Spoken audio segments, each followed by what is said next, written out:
Not all who call on his holy name will find their way, will feel no shame. Only those who follow the truth within, obey the Father, that's where life begins. All the loud voices, they lead astray, but Jesus is the truth, the only way.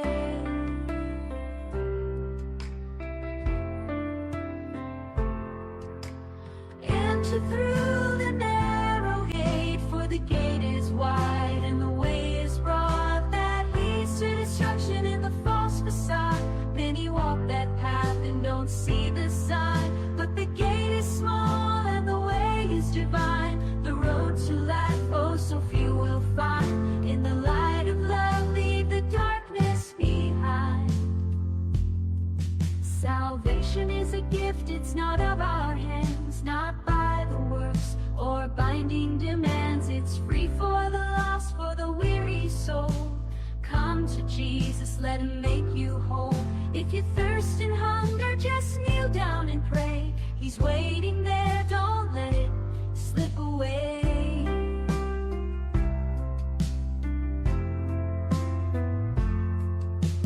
Enter through the narrow gate, for the gate is wide and the way is broad that leads to destruction in the false facade. Many walk that path and don't see the sign, but the gate is small and the way is divine. The road to life, oh, so few will find. In the light of love, leave the darkness behind.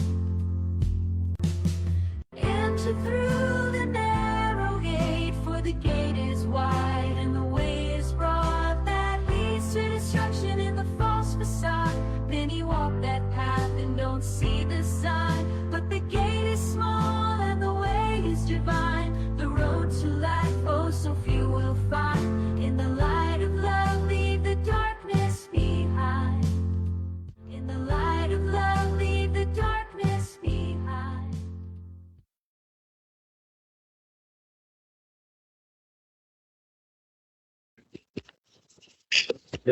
Welcome back po sa ating pong live podcast ng The Narrow Gate Ministry dito po sa Facebook. Pastor Romil, muli magandang gabi po sa inyo. Welcome, Pastor Derek. Yan. Pastor, bago naman ang ating pong tatalahin ngayon, it's about yung tungkol po sa inspiration po ng Scripture. At saka yung preservation po. Inspiration and preservation of the Scriptures. Oo. Yan. So, Pastor, bago po niyo pagpatuloy yung discussion, ang pagtalakay, no?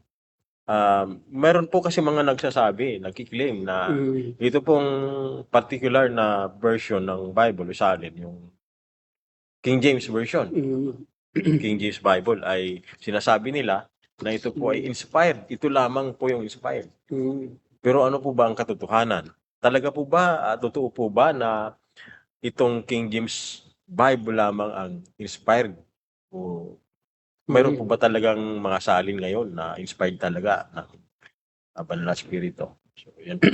Okay, pag sinabing inspired ay naniniwala yung mga teacher ng Bible, no, na yung kanyang pinaniniwala ang salin, which is ito na ng King James Version, ay ito yung kapantay ng authority ng autograph.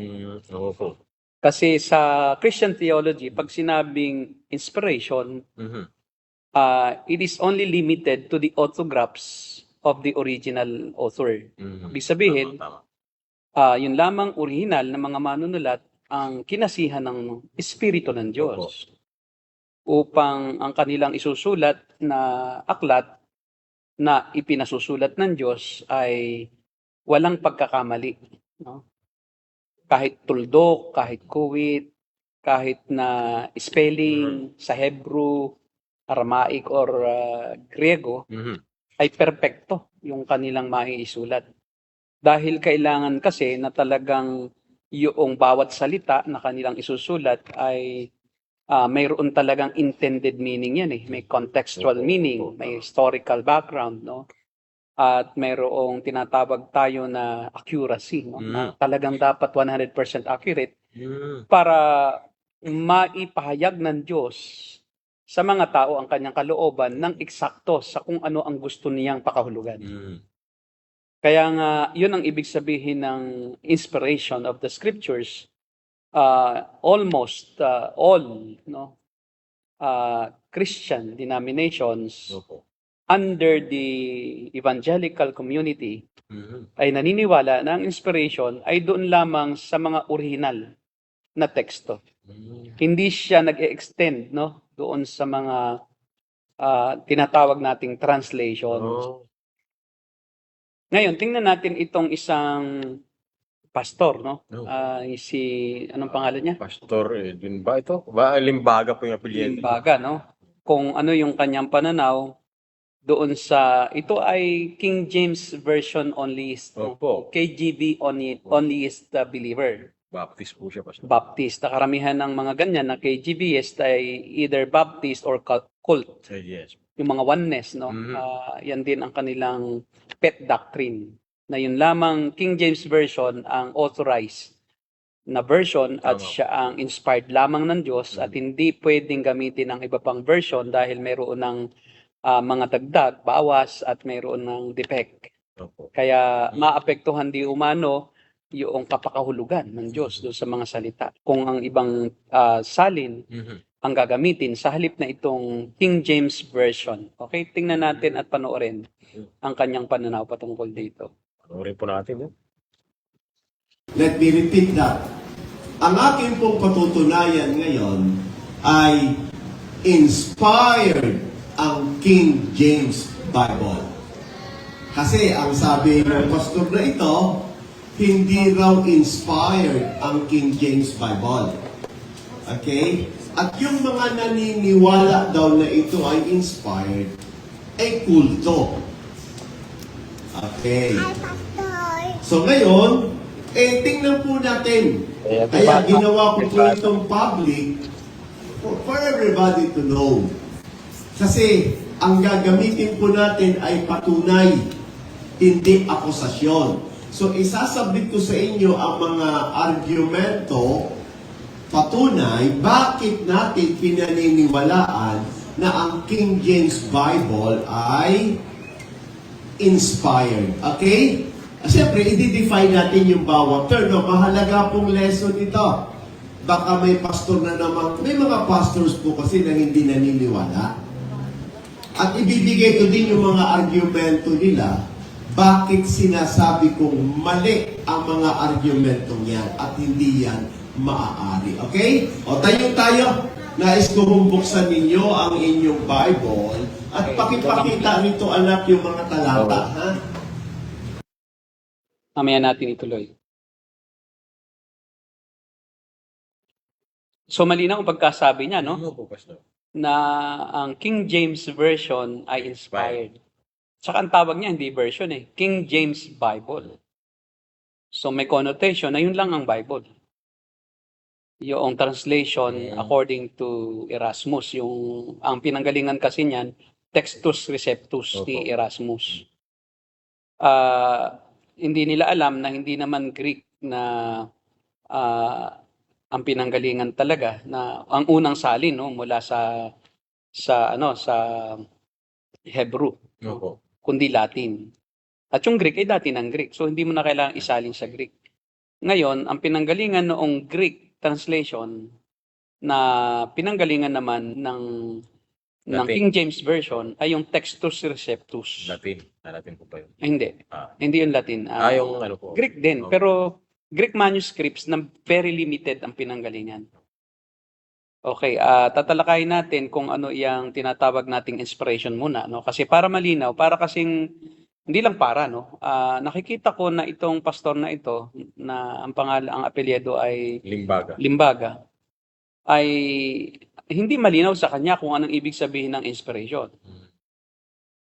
Kaya nga ang alam niya ay yun lamang King James Version o King James Bible ang kinasihan ng Diyos. Okay. Sabi niya marami daw pastor o may mga pastor. Hindi lang po marami, Siguro 99% ng mga pastor ay naniniwala na ang original na kinasihan lang ng Diyos ay yung Greek manuscript. Hindi rin yung Textus Receptus. Kasi sali na rin iyon, no, from other Greek translations. So mayroon pang naunang Greek pa roon. Na Greek na nga, no, Greek na nga ang salin. So inilipat din sa ibang salin din na Greek. Pinarami lang yung Greek. Ang tawag doon ay copying. Copying. Not translation, but copying. So yung mga Greek manuscript copies na pinanggalingan nitong King James Version, patutunayan natin na yan ay hindi yung mga pinakaunang copies ng Greek. Hindi yun ang pinagbasehan, kundi yung mga later. Kaya nga 1500s na yan eh. 1500s lang isinulat ni o kinapi ni o inipon ni Erasmus. Kinumpile yung mga tinatawag niyang textus receptus. O sa Latin ay received text. O ang ibig sabihin, received text. Yung mga natanggap na teksto ng mga Kristiyano nung panahong yon. Okay, ngayon, atin munang pag-aralan, may iba-iba kasing theory ang inspiration. At mukhang sa apat na theory na to, hindi naman ang kanyang view ay yung verbal plenary inspiration. No? Kung hindi, ang view niya is, ang tawag dyan ay parang cultic view na isa lang talaga ang tama. At yung ibang mga, the rest of translation ay mali na. Mali, oo. Hindi na inspired. Oo, mali. Si King James, yung King James Version lang ang tama. Okay, tingnan natin. No? Ang unang view ng inspiration ay yung tinatawag nating Neo-Orthodox view ng translation na binibigyan din yung pagiging hiwalay ng Diyos sa tao. Kaya hindi siya maaaring makilala sa pamamagitan ng salita lang ng Diyos na isinulat. So, hindi siya pwedeng makilala sa pamamagitan niyan. At ang tanging paraan upang malaman natin at makilala ang Diyos ay sa pamamagitan ng direct revelation. Kailangan magpakita sa iyo ang Diyos. Kailangan magsalita sa iyo ang Diyos bago mo makilala ang Diyos. Kaya nga, para sa kanila, ang salita ng Diyos, yung nasulat na salita ng Diyos ay hindi sapat. At ito yung mga Neo-Orthodox view, ito yung mga Pentecostal charismatic. That's why they have apostles. Kasi hindi sapat po yung Hindi sapat ang scriptures. So, itong scriptures ay insufficient for men to understand the will of God. So therefore, they must receive direct revelation and sa kaparaanan ng iba't ibang methodology ng Diyos na halimbawa panaginip. Kaya di ba malimit sa mga Pentecostal charismatic ay nanaginip ako kagabi at sinabi ng Diyos. Yun ang direct revelation sa kanya. Kaya yun ang paniniwalaan niya. Kahit na sumasalungat ang salita ng Diyos na nakasulat ang Biblia sa kanyang revelation na natanggap. Kaya mas sa kanila mas powerful at mas authoritative yung panaginip lang. Halimbawa ay yung siya ay nakarinig ng tinig di umano, audibly. Opo. Pero yun naman pala ay guni-guni lamang niya. So yun ay mas powerful at authoritative kaysa sa Bible. Kaya nga ang mga Pentecostal charismatics ay yan ay naka-align doon sa tinatawag na Neo-Orthodox view of inspiration. Ito naman si Limbaga, hindi naman ganon. Kasi sa kanya nga Bible nakasulat. Sa kanya walang mga revelation na yan. No? Nasa other side of the fence, itong si Limbaga. Ayaw niya na bas na ganoon. Mismong yung King James mo inspired. Yun mismo ang inspired. Kumbaga, Grabe. sumobra naman siya. No? Na, ayaw ko ng mga direct revelation kasi sapat na ang King James. At yung iba rin namang translation, hindi na rin yan pwede kasi iisa lang ang inspired. Nakatumbas noong mga autograph. Akala niya, kinasihan din ng Diyos yung mga nag-translate from Greek to English ng King James Version. Ngayon, ikalawang inspiration view or theory of inspiration ay yung tinatawag natin na dictation theory of inspiration. Ang sa kanila naman ay may defect ang ibang ganito ang kanilang paniniwala, no? Yung mga author ng scripture at ang mga individual na ginamit ng Diyos, no, o secretary ng Diyos ay nawawala sa sarili pagka sila ay nagsusulat ng Word of God, ng aklat na pinasulat ng Diyos. Diba si Isaiah, sa oras na siya ay magsusulat na ng kanyang aklat, mabablangko na siya, magtatrans. at mawawala sa sarili at parang robot siya ngayon Oo, parang na ang Diyos mismo ang nagpapasulat. Dictation. At naririnig niya sa Diyos yung kanyang sinusulat at yun ay wala sa sarili na naisulat niya. Kontrolado siya ng Diyos. Yun yung tinatawag na dictation theory. Na wala ng human element. Oo. Divine lang. Pero, Oo. talagang Oo. Dictated ng Diyos. wala nang human element. No? Wala nang human Ibig element. sabihin po, yung kakayahan niya na mag-isip, yung kanyang natural na hindi na kasama doon. Hindi nakasama. Yung kanyang karunungan, Mhm. yung kanyang philosophy, yung kanyang sariling pag-iisip, ay talagang wala na nga eh. Personality niya, wala. Personalidad niya nawala na kasi nga yung isip nga niya mismo kinontrol na ng Diyos eh.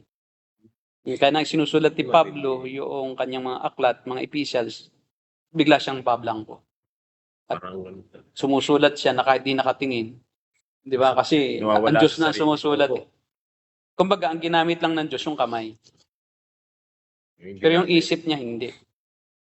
Kasi kung wala namang kamay, paano nga naman susulat? Para lang magkaroon ng sulat, ay kailangan may kamay. Hindi pwede si Apotol. Ay, hindi pwede. Ay, pero kung Kanan yun eh. kanan siya o di kung kaliwitin naman siya, pwede rin. Paano kung maputol ulit? Paana? Yun. Kaya nga, ang dictation theory ay bihira lang ang may ganitong pananaw, no? Mhm. Ito ay yung mga kulturin na talaga namang ang salita ng Diyos parang iginagalang nila ng sobra na parang pwedeng gamot, no? Iinumin. Bibliolatry na po yun, Pastor. Oh yeah, bibliolatry. Kasi nga, bakit? Ang Diyos mismo ang sumulat yan. Hindi naman yung tao kundi ang Diyos mismo. Parang, Pastor, matatawag din natin na bibliolatry ito siya, no? Oo. Tama, bibliolatry din. Parang sinasambanan niya yung translation. Ginagawa niyang inspired. Inspired. Wala na nga inspired, wala na nga yung original eh. Diba? So, ang nangyayari, dahil sa sobrang niyang pag-idolize dito sa King James Version, ay iniitsapwera na niya at sabi nga niya, yung mga pastor, mali lahat. O, diba? Kupin mo yun. Sa issue ng paggamit ng Biblia, tama naman ang paggamit ng lahat. Kasi wala naman tayong itunuturing na isa lang version na karapat-dapat pag-aralan. In fact, dapat nga nating pag-aralan ang lahat ng version upang ating ma-determine kung ano talaga ang tamang pakahulugan. Diba? At ngayon naman, may mga Biblia naman na ang gamit ay eclectic method, gaya ng ESV, NASB. At talaga makikita natin mamaya na yun ang pinakatamang methodology ng tinatawag natin na pagta-translate ng Bible. Okay po. Although, Pastor, we have to admit din na talaga naman may mga worst translation ng Bible na po. Oo. May mga version talaga na Yung malayang-malaya na paraphrase. Yan. At saka yung Pinoy version na bago. Yun talagang nawala na yung mismong essence ng mga salita sa original na esensya at pakahulugan nung may akda. At binabago na nila yung talagang actual na kahulugan. At kanilang kumbaga ay pinipit sa henerasyon ngayon ng mga kabataan. Hanep, mga ganun na. Taglish. Taglish na nawawala yung essence. At pinagtripan nila si Jesus. Yan. Trip-trip lang yan. Trip na lang. Oh. Parang wala na yung esensya ng pagkaseryoso nung ginagawa nila. Na parang langulang sa droga. Yung mga kawal. Di ba? Kasi pag sinabing trip, either lango ka sa alak. Pero sa alak, hindi trip yun eh. Ang tawag sa atin ay galas. May galas. O kaya naman yung may pitik. Pero pagka sinabing trip talaga, ang pinanggalingan ng salitang trip, ay nung mauso yung mga umiinom na mga Hylurin. Yung mga decongestant noon, yung mga gamot sa sakit ng dun sa ubo. Na inuubos yung buong 60 ml, 150 ml, talagang trip yun, magti-trip. Pag sinabing trip, may connotation ito ng use of drugs. Kaya parang ang dating, nag-drugs yung mga sundalo. At nawala talaga sila sa katinuan. So ang problema, kung wala sa katinuan yung mga yon at bunga lang ng drugs, nalilesen yung weight ng kanilang kasalanan. At noong gravity nung kanilang ginagawa sa Panginoong Jesucristo. Diba? Malinaw na malinaw iyon dahil yung mga sundalong Romano bawal mag-inom yan pagka nasa duty. Isa yan sa ipinagbabawal. Tama. Dapat malinaw ang pag-iisip mo Sa so you buhay. can decide with proper conclusion nung iyong sitwasyong kinakaharap. Yes. Kaya ang ikatlong view ay yung limited inspiration. Limited lang po. Ito naman ang kasalungat noong dictation na parang lahat ng isinulat ng Diyos ay dinigtad lahat ng Diyos sa mga sumulat at nawawala sila sa sarili. Ito naman ay malayang-malaya sila na mangopya. Kahit na ayaw ng Diyos, pwede. Kasi limitado lang yung in-inspire ng Diyos o yung kinasihan ng Diyos. Ito yung mga naniniwala at isa sa mga may ganitong view ay si Ed Lapis. May alamat ang mga talata sa Biblia, mitolohiya. Yung iba po, hindi na salita ng Diyos. Hindi na, oo. Yung mga liberal, ito rin, no, na ayaw nilang maniwala sa mga miracles, kaya nga ang paglakad ni Jesus sa ibabaw ng tubig ay yelo yun, yelo. Nagyelo yung lawa ng Galilea dahil daw winter noon. So dinadagdagan nila kasi hindi nga literal at hindi kapanipaniwala ang mga nakasulat sa Biblia dahil nga yan naman ay may mga mitolohiya, may mga ano lang siya, hindi literal. Opo. So kaya kailangang ipaliwanag mo na sa paraang maunawaan ng tao. Kaya walang himala. So kasama sa mga yung mga nag-interpret na ganyan ang ginagamit na pananaw o teorya ay yung si Adan daw ay hindi tunay na tao. Opo, kay Ed Lapis. Lapis pa rin. At si Karl Barth ay isa sa mga liberal theologian na naniniwala limited lang inspiration ng scriptures. Bart Ehrman, ganun din. Nabasa ko nga po yung mga... Diba? So, ito yung mga scholars, New Testament scholars, pero ayaw maniwala sa literal na kapakahulugan ng bawat salita. Ayaw nilang maniwala sa mga mystical, yung mga hindi ka panipaniwala sa human sense. Yan. Pag di naabot ng sense, ay kailangang ipaliwanag sa paraang kayang abutin ng sense. So, walang mystical talaga. Walang supernatural, pastor. Sila naniniwala. Walang supernatural. So, kaya nga, nagkakataon lang daw yung mga pinatigil lang ang ni Jesus ang unos. Eh talaga daw titigil na yun noon. Katapat lang na nakita ni Jesus na patigil na, kaya nagkunwari siya na may kapangyarihan. Diba? So, yun. Ngayon, yan yun, no?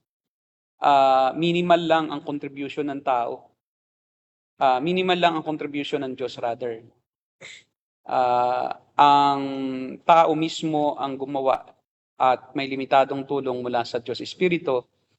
At ang Diyos ay ginaid lang sila, pero hinayaan sila at binigyan ng kalayaan na i-express ang kanilang sarili at ang kanilang mga sulat hanggang sa punto na inayaan ng Diyos ang mga factual and historical errors.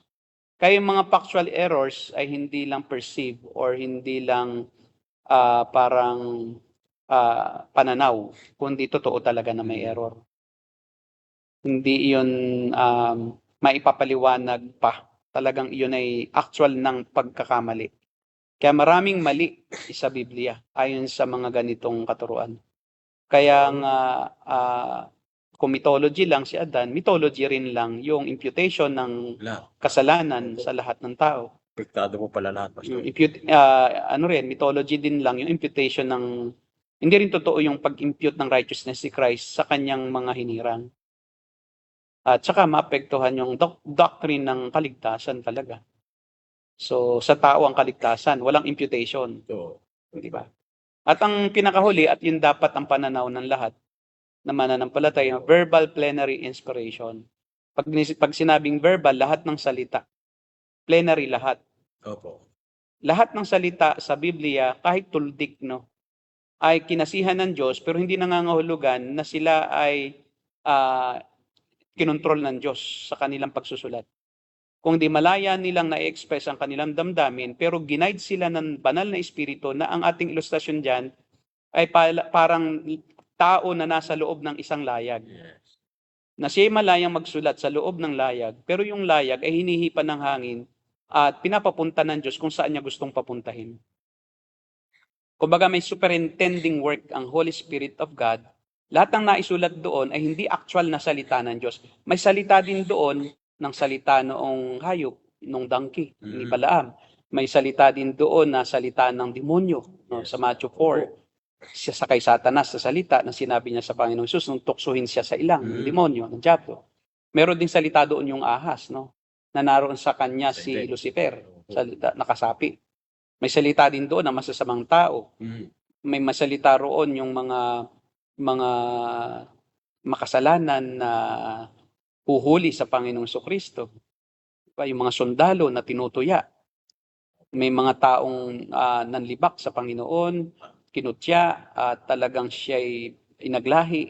May salita diyan ng mga Romano, ni Pilato, diba, ng mga ni Rhodes, no, ng mga tauhan ng bansang Roma, ng mga senturyon. May salita diyan ng mga hari ng mga bansa na hindi mananampalataya. Salita ng Paraon, salita ni Nabucodonosor, salita ni Haring Ciro. Pero bakit tinawag na salita ng Diyos? It's not literal na lahat doon ay salita mismo ng Diyos, kundi lahat na nakasulat doon ay pinahintulutan ng Diyos upang maipahayag ng Diyos at maisakatuparan ang kanyang layunin na maipakilala sa sangkatauhan ang Panginoon Kristo at ang kanyang kalooban upang ang tao ay magkaroon ng kaligtasan. Yun ang pinakapunto ng kaya ito'y tinawag na salita ng Diyos. Dahil ito ay lahat doon ng salita, plenary, ay mayroong kapahintulatan ang Diyos upang ang tao ay maunawaan kung ano ang kanyang karakter at kung ano ang kanyang plano at layunin na nag-culminate, no, doon sa pagtubos sa tao sa kanilang kaparusahan sa kasalanan doon sa krus sa pamamagitan ng dugo ni Jesucristo. Sa pamamagitan ng kanyang kamatayan ay natupad ng Diyos yung kanyang malaunang panukala ng likhain ang mundo hanggang sa pagtatapos ng sanlibutan. Ito ay upang maipakita ang kamangha-mangha niyang kaluwalhatian at maipahayag ang kanyang walang hanggang kabutihan, kalooban at ang kanyang katarungan. Lahat ng kanyang kanyang pag-ibig, ang kanyang awa, ang kanyang grasya, ang kanyang walang hanggang kapangyarihan, kapamahalaan, karunungan at presensya. At sa huli ay upang magkasama-sama ang lahat ng kanyang hinirang. At makasama niya at ng banal na Espiritu at ng Panginoon Kristo magpakailanman sa langit at sa bagong lupa, nalilikhain ng Diyos. Upang ang lahat ay magtamasa ng lahat ng pagpapala ng Diyos. Magpakailanman. Ganda po, no? So yun po ang talagang layunin. Kaya verbal plenary inspiration ng ating... Ngayon, ang nakakapagtaka dito kay Limbaga ay ginawa na niyang isa na lang ang translation. Nag-focus siya sa translation. At yun ang malaking problema, no? Kasi pag nag-focus ka sa translation at yun na ang iyon lamang pinaniwalaan na yun lang ang tamang translation, paano kung may mali dyan? At patutunayan na natin ngayon na may mga maling translation. At hindi lang yun, hindi lang maling translation, kundi may mga maling inclusion. Okay. May mga teksto sa King James Version na wala sa pinakalumang teksto. Kasi ang pinakamagandang batayan na masasabi nating less ang mistake ay yung malapit sa pinakaunang translation. Malapit sa pinakaunang aklat, yung original. Siyempre, first century. Kailangan meron kang batayan ng first century Greek manuscript na copy noon. Para yun ang iyong babatayan kung ano ba talaga ang original lang na laman yan. Yun lang talaga. At bakit yung mga later translation na yun nga ang ginamit ni ni Erasmus yung Later Textus Receptus, later na siya ng mga translation at saka limited. Kasi si Erasmus noon ay wala namang kapasidad Kasi una siyang copy ang tawag diyan, unang manuscript na collection ng Greek manuscript. Ang problema niya, ang nakolekta niya ay limited lang. Tapos kanyang kinapi yung mga limited na yon at siyempre Greek pa rin, Textus Receptus, at sinabi niya ito yung complete na kopya. Kasi noon ang Greek manuscript kasi is parchment by parchment Opo. Iwahiwalay. Iwahiwalay siya Hindi siya isang buong aklat. Parang scroll po siya, Pastor, no? Scroll o papyrus. So, karamihan sa papyrus nakasulat. Mhm. So, ang problema ay sa textual criticism ay yung kanyang ginawang pagkakapi ay na tinatawag niyang ang pinanggalingan lang ay mga Textus Receptus ay mahinang klase ng kopya. Yung Textus Receptus na yon ni Erasmus, yun naman ang naging batayan para sa pag-translate into English na tinatawag nating, by the way, dalawa lang no, ang bumatay sa Textus Receptus. Yung tinatawag nating King James Version at New King James Version. Ngayon yung mga King James Version onlyism believer, galit sila sa New King James Version. Kasi Akala mo dahil nga parehong King James, ay hindi, kasi may binago daw. naging new. Kaya may ilan lang na words na binago. Pero walang inalis, walang idinagdag. Parang ginawa nilang mas modern yung ibang terminologies. Pero galit sila dahil yan ay sa demonyo rin yan, yung King James Version. Makikita mo, hindi nagkakaisa. Even kahit yung naniniwala sa King James Version, ayaw dun sa new. Ang gusto yung original. Dahil nga, ang nangyayari, idolatry. Yon. Okay, tingnan pa natin, panoorin yung kadugtong nung kanyang explanation. Sa 2 Timothy chapter 3. Ginamit na niya. Simulan natin ang pagbasa sa verse 14 hanggang doon sa verse 17. Ha? Naulitin ko. This is a major doctrine. Bakit? Because what is in question right now is the Word of God. Okay? Napaka-subtle po ni Satan. Napaka-subtle. Parang kay Satanas tayo lahat. Hindi niya sinasabi hindi ito Word of God. Ganito eh. Indirectly, by questioning the inspiration, you are now shaking the very foundation that this is still the Word of God. You are now discrediting that what we have remain the Word of God. May maingay doon sa background Ang niya. kine-question po niya ngayon, yung inspiration. Ipakikita ko yung effect. Ang tawag dyan is the a posteriori effect of that statement. Okay, let me read verse 14. But continue thou in the things which thou hast learned and hast been assured of, knowing of whom thou hast learned. R-I-O-R. Verse 15. And that from a child thou hast known the holy scriptures, which are able to make thee wise unto salvation. Napakahalaga po ng term na yan. Okay? Kasi magandang argument po yan against regeneration precedes faith. Explain ko yan mamaya. Through faith, which is in Christ Jesus. Verse 16. All scripture is given by inspiration of God and is profitable for doctrine, for reproof, for correction, for instruction of righteousness. Now, isa rin pong magandang topic yan. Siguro, dadaanan ko yan. Kaya nung Wednesday, pinaliwanag ko na sa inyo ang term na righteousness. A posteriori. Ano ba? Anong sinasabi? A posteriori. Posteriori. Anong sabi niya? From Latin, latter, ano na yan eh. Ang meaning niya ay latter, yung kumbaga yung bago. Ano ba, Pastor? Hindi, nahuli. Nahuli. Yun nga po. Yung Later. Later. So, ibig sabihin, later na itong Opo. after ng King James. Parang nauna ang King James Version, no? Na translation sa English, hindi eh. Tindil. Maraming, oo. Marami, oo. At pas mapaniniwala ko po yung tindil. Pas, Oo. pas galing talaga yan dun sa ano. Ito 16 offer lang kasi. Itong King James Version. Kasi itong si King James of England, kaya tinawag na King James Version, si Haring James ng England ang nag-utos at nag-funding. Kumbaga siya yung naging dahilan upang isulat o i-translate into English yung Textus Receptus, Opo.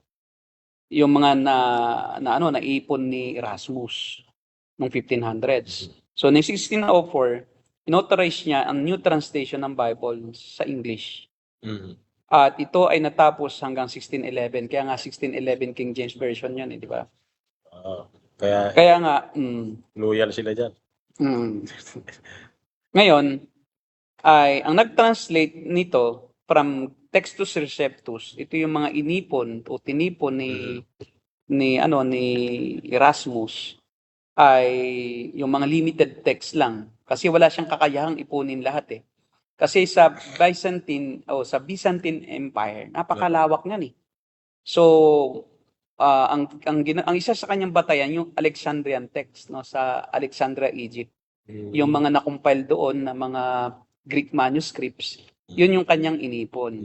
Sa Alexandria galing. At binuo niya yung New Testament. So mostly, no? Pero kasi, ang problema sa Alexandria, Egypt ay hindi yun mga pinakaunang text ng scriptures.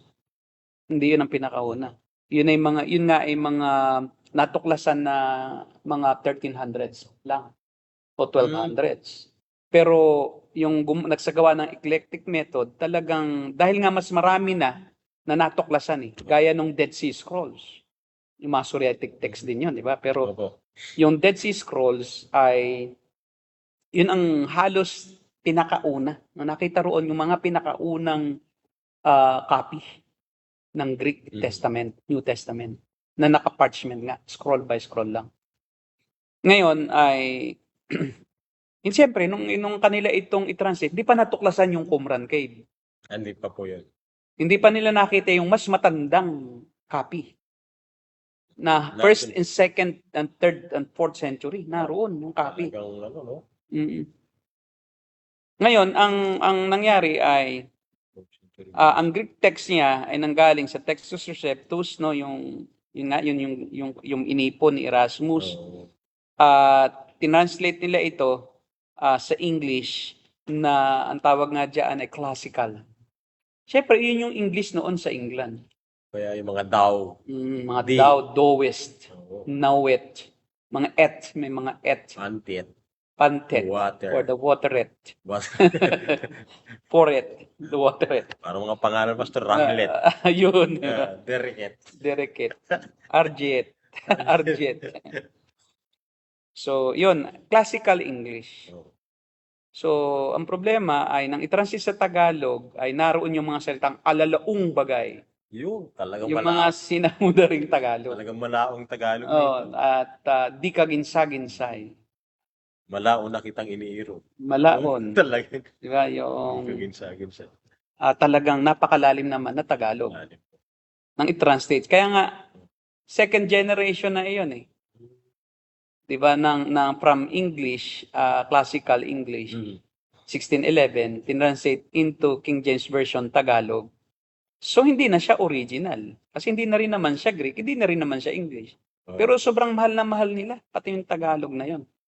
Na ito lang ang talagang sinapian. Kaya may sapi sila eh. Sinasapian yun ng espiritu na. Ewan ko anong espiritu na ang sumasapi sa kanila niyan.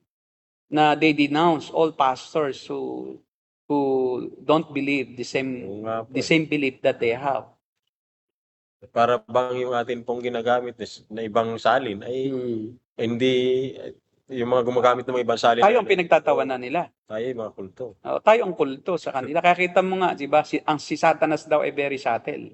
Oo. Nadaya tayo. Oo. Kumbaga tayo ay nadaya ng demonyo at tayo ay napunta ngayon sa iba-ibang translations. At sila ang hindi nadaya. Kasi siyempre natural. Kasi sila yung may original. Wow. Di ba? At ang problema ay kulang sa kaalaman. Isa sa mga nakikita nating dahilan kung bakit may mga KGBista only o KGBista only believers ay dahil nga kapos naman sila talaga sa scholarly knowledge about textual criticism. Kasi kung alam lang nila ang textual criticism, magdadalawang isip sila eh. Ano ang textual criticism? So ang textual criticism ay nangangahulugan na ito isang metodolohiya na ginagamit upang malaman kung anong mga original na manuskrito ang talagang sinasabi ng Biblia. Yung ayon talaga sa pinakaunang translation o pinakaunang copy ng Biblia. Kasi Unang copy. wala na ngayong original. Yes po. Kasi ang conclusion ng maraming scholars kung bakit wala ang original is the reason is Either to avoid idolatry nga. Kung yung mga kay JP sinasamba na di lalo na yung original, di ba? ano? Baka lalo nang maraming tao ang nanghusga sa kapwa-tao. Pag wala kang kopya ng original, ang problema, paano mo kukunin sa kanya yon? Pwedeng isa lang ba ang ating pagbabatayan? Kasi original yun eh. Mhm. O di ba? So ang mangyayari nito, magkakaroon ng exclusive claim doon sa truth. Ang sabi niya, ito lang ang original. Then pwedeng dalawang original. Kaya inalaw na ng Diyos, mawala yung original. Kasi di naman pwedeng maraming original eh. Ang mangyayari, isa lang sekta ng reliyon ang magkokontrol doon sa katotohanan. Dahil sasabihin nila, kami lang ang may original na sulat ni Pablo. Ito yung sulat kamay niya eh. Hindi naman pala si Pablo talaga ang sumulat, si Tertius. Kasi merong sekretary si Tertius. Pablo. Tapos si Amanuensis. Pablo, Amanuensis ang tawag. Si Pablo ay si Lucas din, tagasulat din niya sa Acts. Hindi naman si Pablo yun. Sabi, itong sulat ni Pablo. Hindi yan si Pablo. May tagasulat siya. Tagasulat yan eh. So, ibig sabihin mo, si Pablo ay hindi pwedeng sumulat. Di ba? Hindi siya inspired kasi ayaw pasulatin eh. Opo. Sa Corinto lang pala siya sumulat ng kanyang sariling di ba? Sulat kamay. So, kasi sa kanila, ang sulat kamay lang ng original na author, ay kaya doon pa lang sa aspeto na yon yung ganoong argument, ay babagsak na yung kanilang yung sinasabi nila na original na inspired eh. Kasi hindi naman pala si Pablo sumulat nung mga teksto doon. Ayun po, ginagamit nila Karamihan. yung 2 Timothy chapter 3:16. Hindi rin naman si Pablo yun. Ang sumulat si Tertius yun. Paano yun? At saka ang sinasabing lahat ng kasulatan, yung kasulatang nag-i-exist noon. Opo. Wala pa namang King James noon. Di ba? Yes. 1st century yun eh. Paano mo sasabihin naroon na yung King James Version? Ay 1500s lang naman, tinipon iyan yung Textus Receptus. Ni 1611, 1604, inumpisahan, 1611, natapos. Sasabihin mo, kasama na doon yung King James Version. Paano rin Tagalog? Kailan lang naman dito yan? Diba? So kaya nga, the problem with that kind of view is very, disturbing eh. No? Disturbing, parang very, very narrow-minded. Very narrow-minded. Sa bagay, narrow gate nga eh. Dapat narrow-minded ka rin. Gate lang, hindi yung isip ang narrow. Gate yung papasok. Malawak ang isip, pero makipot ang daan. Diba? Kailangan kasi alamin mo ang lahat ng mga pros and cons, yung mga truths, saka lies. Of course, pag nalaman mo ang truth, malalaman mo ang lies. Kasi you cannot defend the truth unless you know the truth. And you know what lies are being taught against the truth. Because you know the truth, you are able to defend the truth. But if you don't know the truth, how can you defend the truth? Even yourself is a liar. Kasi you don't know the truth, di ba? So how can you defend? So you are propagating a lie. So that's why only those who know the truth can defend the truth. Because if you don't know the truth, you are also espousing a false doctrine. Yun ang problema. Yun ang false doctrine niya. Only the King James Version is the inspired Bible. Wow. At Pastor, hindi lang tinatawag na sila, na tawag dito, na kulto. Talagang kakultuhan po yan. Yung nagtuturo ng ganito. Exclusivism. Ang problema pa, very few na ang nagpo-possess ng 1611 na talagang version. Copy na rin lang iyon ng King James Version. Paano yun? Hindi na nga yung original na King James Version eh. Kinopya na rin lang yung mga nasa inyo nga ngayon, kopya na rin lang yan eh. Wala na rin yung original na sinulat ng 48 scholars. Kasi 48 scholars yun ang sumulat, no? Ang kinumission, 47, nadagdagan ng isa tuloy. Baka siya yung isa kasi, si Limbagay. Siya Kaya po, siya daw ay kasali. Kaya malakas ang loob niya magsabi. Kaya 47 scholars yung kinumission ni King James of England. parang day ka po pala ni... Ay, syempre, talo Doktor tayo. ka pa naman. Ay, tayo naman na hindi gumagamit ng Oo. title. Kasi sa atin, ang title ay Title. ano lang, palamuti lang yun. Yes. Hindi yan talaga ang tunay na kaalaman. Hindi nangangahulugang doktor ka, marunong ka eh. Maraming doktor, pero ang title, doktor. Pero pag pinagsalita mo, konduktor. Yun. Di ba? Parang barker. Ako, Walang alam. buti na lang. Ako nag-aaral lang din naman. No, buti. At natuto, para matuto. Di ba? Estudyante lang po ako eh. Ayun. Kaya nga po, mas maganda yung estudyante ka lang, pero mas marami kang alam kaysa professor mo. Di ba? Sana po marami rin akong alam. Di ba? Kasi ibig sabihin ay wide reader ka. Hindi lang ang professor mo ang pinagkukunan mo ng kaalaman. Sa isang topic, marami kang research. Yan. You are researching on your own. And that's the same with spiritual growth and growth in the knowledge of the Word of God. Kasi kailangan nating nagre-read din tayo ng iba-ibang views. Opo. Hindi yung King James Version lang. Kasi pag ganun ka lang, hindi lalawak ang kaalaman mo kung ano ang textual criticism. Napakahalaga pala po, Pastor, ng textual criticism, no? Napakahalaga. Ano ba ang textual criticism? Okay. Ang textual criticism, ituloy natin, ay ito yung metodolohiya upang malaman kung ano ba talaga yung sinasabi ng author Opo. ng original na teksto. At ito'y pagtuklas sa talagang kahulugan, pinakaunang-unang kahulugan ng bawat salita na nakasulat.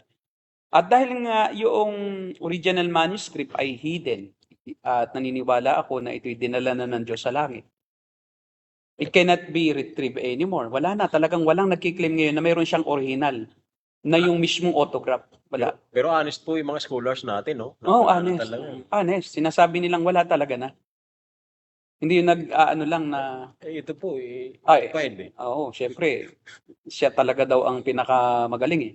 Parang ganun, lumalabas eh. Na kayong mga pastor kayo, wala namang kayong ano eh, Parang ganun. na daya kayo ng demonyo dahil subtle siya. So, na umiral sa inyo yung Grabe, pagiging no? ano ninyo. Subtle si Satan. Oo, pagiging madali nyong mapaniwala. Gullible kayo eh. Kami hindi, kasi King James pa rin kami. Hindi na po pala tayo, Pastor, pwedeng gumamit ng ng magandang balita. Ay, hindi na, kasi bawal iyon. Pag gumamit ka, ikaw ang walang paggalang sa Diyos. O kaya pag ginamit mo yun sa iyong pagsisermon, doon sa iyong notes, ay ikaw ay sumasalungat sa kalooban ng Diyos. Wala ka ng direksyon. Spiritually deprived ka. Deprived ka na. Yung iyong isisermon, deprived na sa spiritual knowledge. Ganun pala. O syempre, hindi naman galing iyon doon sa kinasihan eh. O, yun ang problema. Ngayon, mayroon lamang tayo ay tens of thousands of copies of the original manuscripts. Dating from the first, sinasabi ko from the first to 15th centuries AD. So, yun ang date. So, kaya kailangan hanapin mo, ano yung mga manuscript na ang date nito ay first century. Si more or less, ay ito'y talaga yung pinakamalapit sa katotohanan. First century BC. 100 AD. AD. Wala pa pag BC, di wala pa tayo. Wala pa sinulat. Wala pa Panginoong Hesukristo. Kaya nga siya, namatay nga siya 33 AD, di ba? So mga 100 to 200 AD per century. Okay? So, yun yung pinakamalapit. Siyempre, kung mayroong kang copy na talagang matrace mo na yun ay galing doon sa date na yun, ay mas malamang, no? Para sa isang, yun ang method ng eclectic method. Hinahanap nila yung pinakamalapit doon sa panahon na isinulat yung original na manuscript. Halimbawa, 95 AD, di umano, isinulat ang Book of Revelation. So kung nakahanap ka ng copy na 100 AD, di 5 years pa lang ang lumilipas. So mas malamang na ito'y tama ang kopya. Mas yun ang paniniwala. Ay, syempre, oo. Tanggapin. Ang problema kay Erasmus, hindi niya ginawa yung ganong methodology. Nagbase lang. Kundi yung mga limited manuscripts na especially sa Alexandria, no? Although bumase din siya ng ibang mga text, pero ayaw niyang gamitin yung sa Vatican eh. Yung mga natuklasan sa Vatican, ayaw niya kasi sa kanya parang strange. Saka sa ano lang siya, sa mostly sa Alexandria, yung mga kaapis, no, from Egypt. Mga Coptic Christians, mga ganon. Yun ang kanyang kanyang pinipon. Kasi wala din siyang access kasi hindi pa masyadong nakakatuklas ang mga Bible scholars, yung mga archaeologists gaya nga nung Qumran Cave na kailan lang na hindi pa sila nakakatuklas ng mga manuscripts na talagang matatanda pa kaysa doon sa panahong yun. Kaya nga mas makakaasa tayo na yung mga new translations na gumagamit ng eclectic method, yun talaga ang accurate doon sa pinakauna. Ngayon, iyan ang una, no? Ang unang method ng textual criticism ay yung textus receptus na nga. Yan ang unang method. At dalawa lang na Bible version ang nagmula dyan. Kasi bakit? Limited nga siya. Yung mga teksto na inipon ni Erasmus noong 1500s, kunti lang. Hindi niya na-compare sa iba yun, na kopya. Kumbaga kung ano lang yung meron siya noon, na limited ang kanyang kakayahan, nag-iisa lang siya eh. Hindi tulad ngayon, ang dami-dami ng scholars na nagtutulungan. O ano ba yung nakita nyo dyan? May nahukay sa ganyan, sa Ehipto na ganito. Yung tatatandaan mo, may nahukay nga na kailan lang doon sa Bethlehem, kay David na sa Jerusalem. Na yung ni David, yung parang kanyang isang symbol. May mga sulat din doon. Ay, parang tanda na noon. Nakita nila talagang eksaktong yung mismong panahon ni David. So maraming natutuklasan pa kasi nga mas lumalawak ang kaalaman, ang teknolohiya lalo na, no? Yung pagdidrill na lang sa ilalim ng lupa. May mga gamit na. May mga gamit na ngayon na talagang ngayon yung Qumran Cave na yon na scrolls, yun ay talagang inibig ng Diyos na ipa-discover nang mawala na ang King James version only. Talagang yun ay sinadya. Kasi yun ay mga teksto ng Greek, copy ng Greek original, from original manuscript. Copy iyon na talagang napakalapit, 1st to 4th century naroon. Yes. Okay, yan. At itong si Erasmus, no, kinuha niya ang limitadong number of manuscripts na may access siya. Kasi wala siyang access sa iba. Yeah. Kasi limited ang kanyang access, ang kakayahan niya, ang influence niya is very limited. At kinumpile nila at eventually ay naging ang tawag doon ay Textus Receptus. At ang Textus Receptus na ito ang naging textual basis for the King James Version and New King James Version of the New Testament.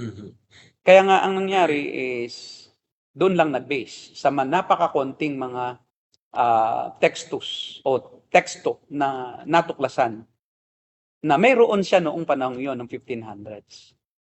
So, hindi pa na-discover ang Qumran Cave scrolls. Qumran scrolls. Ngayon, ito na. Ang second method ay yung tinatawag na majority text. Majority text.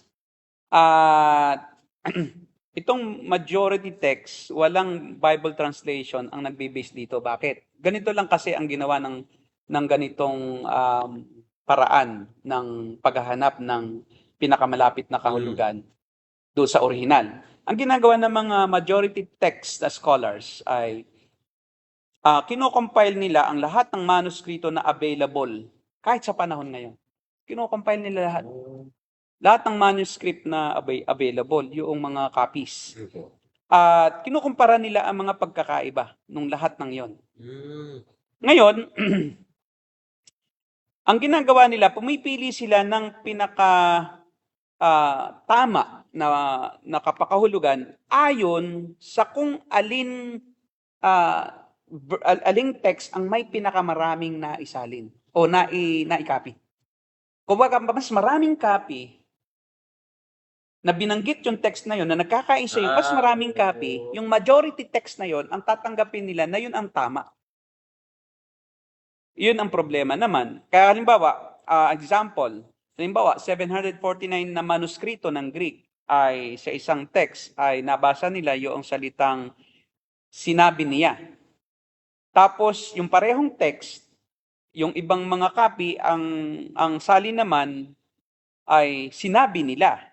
Hindi niya, kundi nila. Ibig sabihin, marami. Itong isa ko konti, isa lang. Mas marami ang copy na sinabi nila, yun ang nakalagay. Yes. Yun ang susundin nila.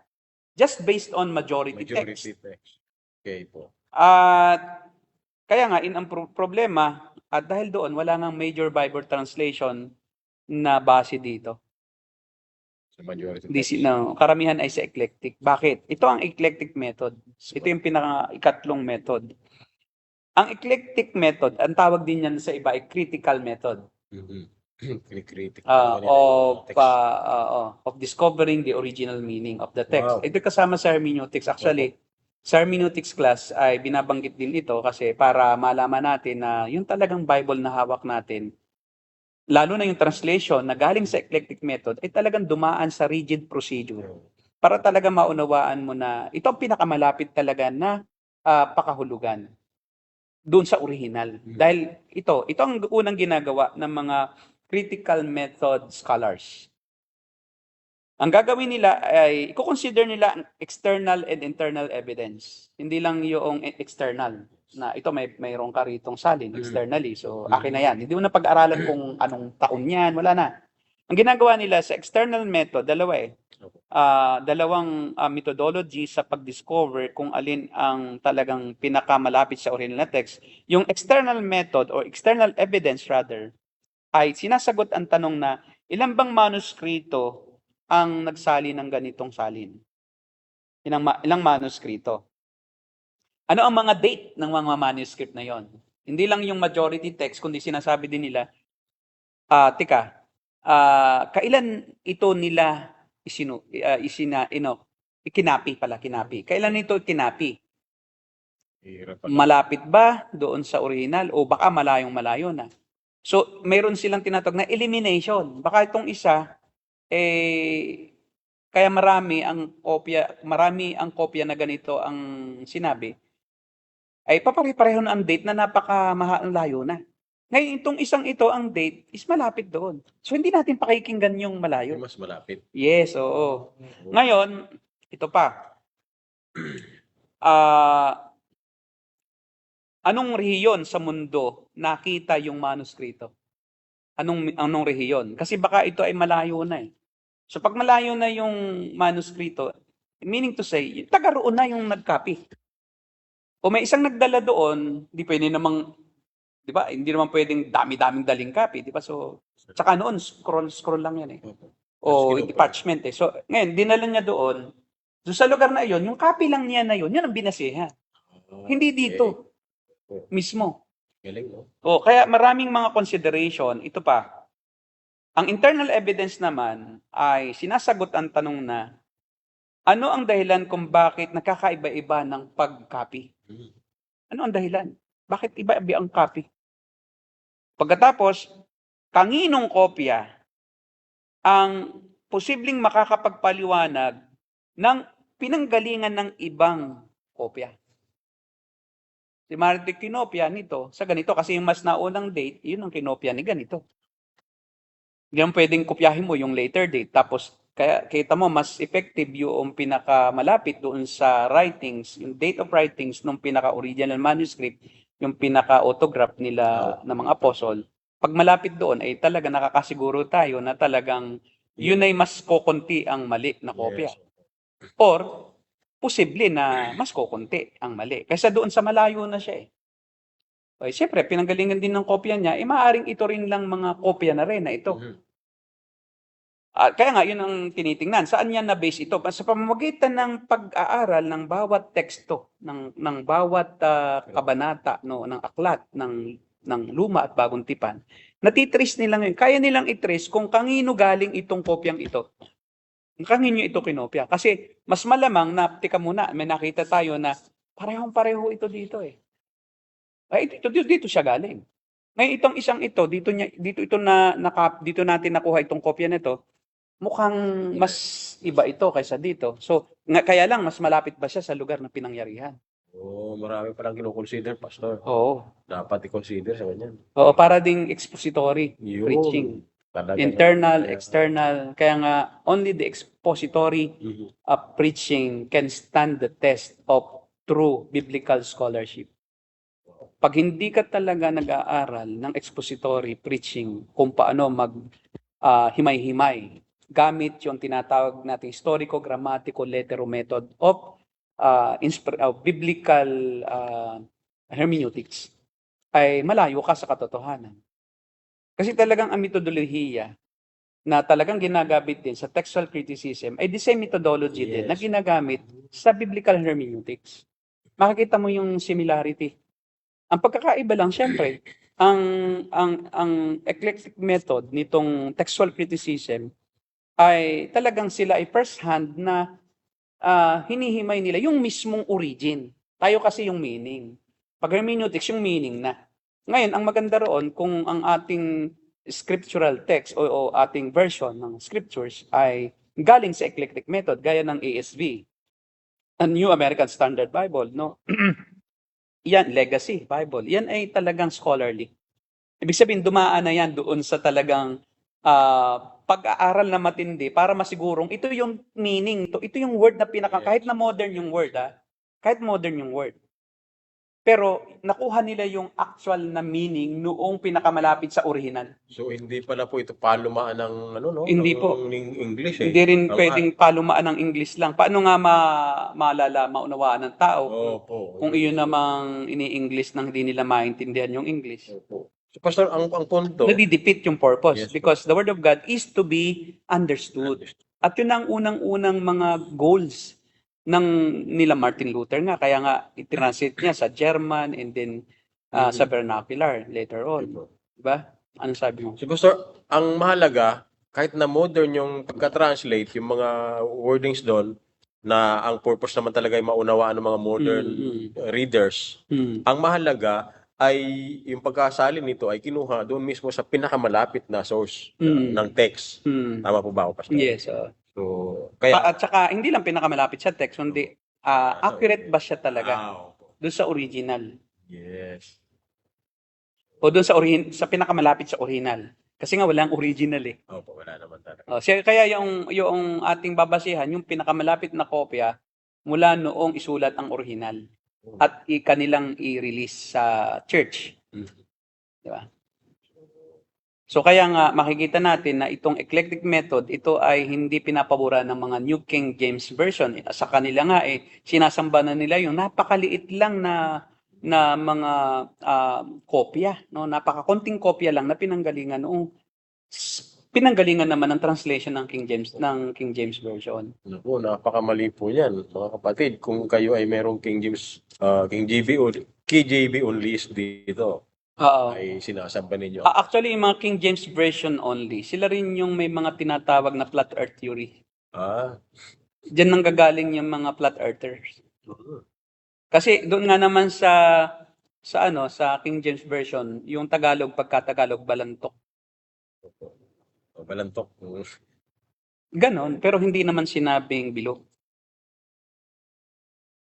So, kaya may hangganan daw ang lupa. Ay di may hangganan talaga. Pero pag Hindi sila maano ng figurative language. literal po. Literalistic din sila. Ay paano pag sinabi po na sa awit yun ang daigdig ay footstool ng Diyos. Hindi parang tuntungan niya, hindi na bilog. Tungtungan lang ng Diyos. Mangyayari, lapad. Lapad. Kaya nga yun. Kaya diyan ang gagaling. At isa sa mga flat earther ay si Kyrie Irving. Wow. Sikat yun. Kasi siguro ay ang kanyang ay Baptist, yung kanyang mga roots. Kaya ganun, natuto siya sa mga magulang na Baptist. May mga Bible Baptist ganyan pa rin KGBist. Parang may ganyan tendency si Ruben Abante, si Abante. Parang may napupuna ako na King James Version ang talagang Pero Pastor, parang lately lang ay parang inano niya yung naniniwala daw sa King James, yung mga KJV only is daw kulto yan sabi. Pero siya din baka naman siya ay nagbago na. Pero nung unang mga napanood ko siya, talagang King James Version ang version niya yung Bible din. Parang may napanood din po ako niya na video niya. Para matagal na po yun. Matagal na yon. Hindi ko alam ngayon. Okay, ngayon.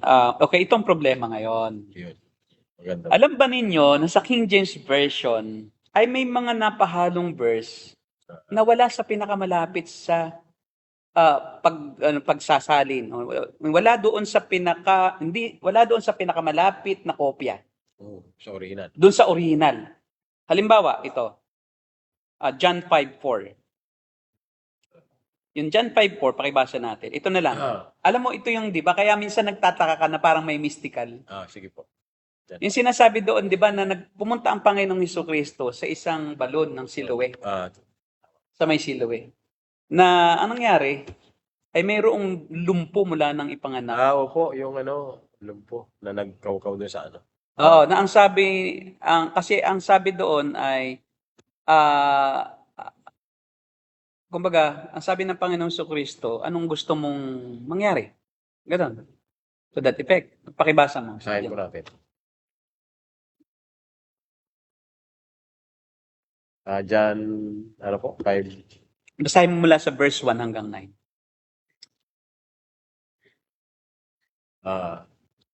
Okay na po. Bethesda, yan. Bethsata dito Bethesda. Hindi pala Siloe, brother. Okay bro.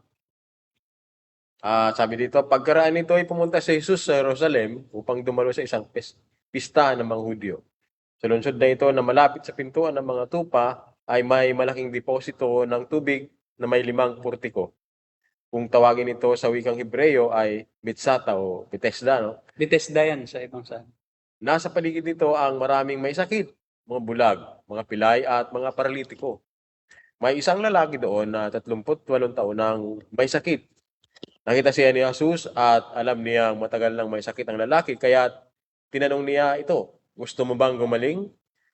Sumagot ang may sakit, Ginoo, wala pong maglusong sa akin kapag gumagalaw na ang tubig. Papunta pa lamang ako ay may nauuna na sa akin. Sinabi sa kanya ni Jesus, tumayo ka, buhatin mo ang iyong higaan at lumakad ka. Verse 9, on day gumaling ang lalaki, binuhat ang kanyang higaan at lumakad. Nooy araw ng pamamahinga. Okay. So, sabi diyan is sa verse 4, tingnan mo yung verse 4. Wala, di ba? Wala. Yung sa verse 4 ng King James, ganito ang sinasabi. Sa verse 4 ng King James ay dinagdagan nila yan. Sabi doon sa verse 4, sa King James Version, for an angel went down at a certain season into the pool and troubled the water. Whosoever then first after the troubling of the water stepped in was made whole of whatsoever disease he had. Bakit wala siya sa ibang manuscript? Parang King James lang po bang meron? King James lang nga meron, tsaka New King James Version. Bakit? Kasi sa pinakamaunang copies, wala siya. Paano ngayon yun? Sino ang mas tama? Yung pinakauna na kopya? Wala Wala siya dyan. 5 na kaagad eh. 5 agad, di ba? Kahit naman walang verse 5. Kasi ito kasi yung version is based on New NIV, New International Version. At ang New International Version of the Bible is using the eclectic method. Okay. Yan. So, yun makikita mo, di ba? Kaya napakahalaga no na alam mo na yung method of yung textual criticism para malaman mo na bakit nga ba wala itong verse 4 sa ibang verses. Pero bakit naman inalis nila pero itinuloy nilang bilang verse 3 and then verse 5 agad? Oo nga, no? Di ba? Kasi nga nag-aalangan. Hindi nag-aalangan. Talagang sinasabi ng maraming scholars na yun ay idinagdag lang. At saka kita mo, mystical yun eh. Ibig sabihin, parang maniniwala ka ngayon sa mga anghel-anghel na nahihipo ka pag nahihipo yung tubig at sumaw ka. So, ang mangyayari dyan, is kaya nga yan ang ginagamit ng mga, ng mga kulto Pentecostal, yung mga KGBS only. Na pumunta ka doon at may anghel doon na, at yun ding mga kulto, ay gumagamit din yan. Yung kaya, di ba, nagbebenta sila na minsan ng oil. Okay po. Di ba, yung oil. Kaya parang nare-reinforce ng ganyang text na wala naman talaga sa pinakamalapit sa original. Sa mga oldest manuscript, wala yan. Kaya sa Codex Vaticanus, wala din yan. Sinaiticus, wala rin. Yung sa Sinai. Yun yung mga dalawa sa pinakaunang copies. Ito po Yung Vaticanus ang hindi ginamit nga. Yeah, Yun ang problema, hindi ginamit siya ni Erasmus. Kaya takot Ayaw nga niyang kumuha doon ng kopya. sa Vaticanos eh. O, kung kumuha siya doon ng kopya, malalaman niya wala yung verse 4. Kaya ang kopya niya ay later na. Later na. Hindi siya galing yung Textus Receptus ay hindi galing dun sa mga oldest manuscript. At yun ang problema ng King James Version only group. Hindi nila alam yung textual criticism na umunlad na ang paghahanap ng pinakamalapit na pakahulugan sa mga original o doon sa original na kasulatan. Ito pa ang isang matindi. At dito maraming namamatay. Dahil wala ito pero pinipilit gayahin. Sa Mark 9 po. Mark chapter 16, 16. verse 9. Pakibasa. Ito po ay wala din, no? Wala din ito sa original manuscript. Binanggit ni Kuya Jay. Mm. Sa comment. Binanggit din niya. Sorry, hindi ko nabasa. Verse 9. Yan, tignan mo, ang maikling pagtatapos. Bakit yan? Nasaan? Wala, di ba? Wala. Hindi, may mahabang pagtatapos. Ilumit nila. Yung verse 9, meron na. Yung 8 kasi, maiksi yung pagtatapos, sabi nila. Oh. Di ba? Yeah. Pero tingnan natin, ang sinasabi. Lahat ng mga ito sa kanila, sinabi ng maiksi. Okay. Sila yung nagsilabas. Sa mga nakapalibot ni Pedro. Hindi. Wag pababa. Pagkatapos si Jesus mismo ang nagsugod sa pamamagitan. Nawala yan Oh, yun na, wala po. Wala yan sa verse 8. Dinagdagan din ng verse 8 and then verse 9, dinagdagan din. Kaya kita mo merong close parenthesis, di ba? Kasi wala yan sa verse 8. Maiksi lang ang verse 8, pinahaba nila. And then nag-add sila ng hanggang verse hanggang verse 16. Verse 16, ito na. Tingnan mo. Sabi sa verse 9. Tingnan mo sa verse 9. Kaya kita may close parenthesis. Okay. Ano? Di ba? Nang siya ay nagbangon ng unang araw ng linggo, ay una siyang nagpakita kay Maria Magdalena na mula sa kanya 7 demonyo ang pinalayas niya. Siya ay lumabas.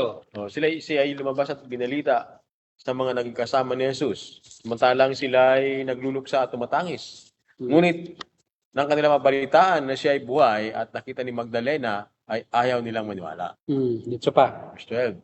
Pagkatapos ng mga ito ay nagpakita siya sa ibang anyo sa dalawa sa kanila noong sila ay naglalakad patungo sa bukid. Dito. At sila ay bumalik at binagbigay alam ito sa mga iba pa, ngunit hindi rin sila naniwala. Okay, dito. Verse 14. At pagkatapos siya nagpakita sa 11, samantalang sila ay nakaupo sa hapagkainan, sila ay kanyang pinagsabihan dahil sa kawalan nila ng pananampalataya at katigasan ng puso. Sapagkat hindi nila pinaniwalaan ang mga nakakita sa kanya pagkatapos na siya ay muling mabuhay. At sinabi niya sa kanila, humayo kayo sa buong sanlibutan at inyong ipangaral ang ebanghelyo sa lahat ng nilikha. Okay, yan na. Ang sumasampalataya at mabautismuhan ay maliligtas. Dito. Ngunit, Ito mo yung mabautismuhan. Oo. Ginagamit naman iyan ng mga Sige. ngunit ang hindi sumasampalataya ay parurusahan. Okay. At ang mga tandang ito ay tataglayin ng mamana ng palataya. Sa paggamit ng aking pangalan ay magpapalaya sila ng mga demonyo, magsasalita sila ng mga bagong wika. Sila ay hahawak ng mga ahas at kung makainom sila ng mga bagay na nakamamatay, lason, hindi ito makakasama sa kanila. Papatong nila ang kanilang mga kamay sa mga may sakit at Yan, hanggang dyan lang. Okay? grabe, no? Yan, balik tayo. Naidagdag pa sa Tingnan natin. Tingnan natin. Bakit. Ituloy na natin. Ituloy na natin yung video. back na sa Hindi, video na tayo, video. Back na tayo sa video. Yan. yan. Okay, tingnan nyo Dito maraming namamatay Mga Pentecostal charismatic. Merong, hanapin ninyo dun sa YouTube yung Opo. Appalachian pastor na snake handling. Na yan ang kanyang basihan. Panood ko siya, Pastor. Na sabi niya, yung pa naman rattlesnake. Oo, talagang makamandag po yun. Tapos pagka siya magsisermon, ay May nagdadala siya ng ahas, tapos pinapahawakan niya dun sa mga miyembro. At yun daw paghawak ng ahas, ang parang pinakang patunay na sila ay may malakas na pananampalataya. At sila ay tunay na Kristiyano. Kasi pag nakagat ka noot, namatay ka, ay hindi ka Kristiyano. Kasi wala kang tanda na ikaw ay nakahawak ng ahas. Sabi diyan sa Mark chapter 16 daw verses 19, verses yun, di ba? 9 to 16, pwede kang umawak ng ahas, di ka matuklaw ka man, di ka mamamatay. Parang si Pablo, ano? Si Pablo. Ang problema kasi sa mga pinakaunang copies, Codex Vaticanus at saka Codex Sinaiticus, Opo. wala yan. Hanggang verse 8 lang ang Mark chapter 16. Hindi siya hanggang verse 19 ata yan. 19, di ba? Hindi siya umabot doon sa verse 9. Walang verse 9. At yung verse 8, maiksi lang. Hindi dinagdagan, kagaya niyan. Opo. So kaya ito yung sa eclectic method ay wag nating tanggapin yung mga verses na hindi naman talaga isinula o kinopya. Dahil walang makokopya eh. Paano sila kukopya? Walang ganun. Wala, Kaya yung pinakaunang kumopya, sila dapat mayroon din. Ay napakarami ng mga kopya na wala. Yung pinaka-original, yung pinakang malapit sa original. Itong Codex Vaticanus ay makikita siya sa Vatican Library, no? At comprised siya ng 759 leaves.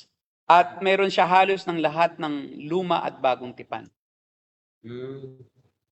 At kasama siya sa catalog na nakalista noong 1745. At it is dated to the middle of 4th century.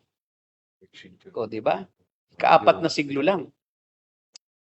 At si Vaticanus, ang Vaticanus, ang ginamit doon sa hindi ginamit, no? Una siyang parang gustong gamitin ni Erasmus, pero tinanggihan niya later on dahil sabi niya erratic masyado 'yon. Kaya nga ang ginamit niya iba na. Ayaw niya nung old na 'yan. Oo. Ito yung erratic sa kanya. Itong Codex Sinaiticus, hindi ito talaga ginamit ni Erasmus. Ang Codex Sinaiticus ay makikita naman yan sa tinatawag na monastery ng St. Catherine sa Mount Sinai. Doon kasi sa Mount Sinai, yung monastery of St. Catherine. At ang mga manuscript na yan ay nakitang parang nakatambak sa isang basurahan sa monastery. At ipinasinta iyon ng mga mongha o monghe sa ano tawag dyan, Teschendorf. At with 400 pages comprising about half of the Old Testament in the Septuagint version and the full New Testament. And it has been dated to the second half of the 1st century. Wow, mas malapit, no?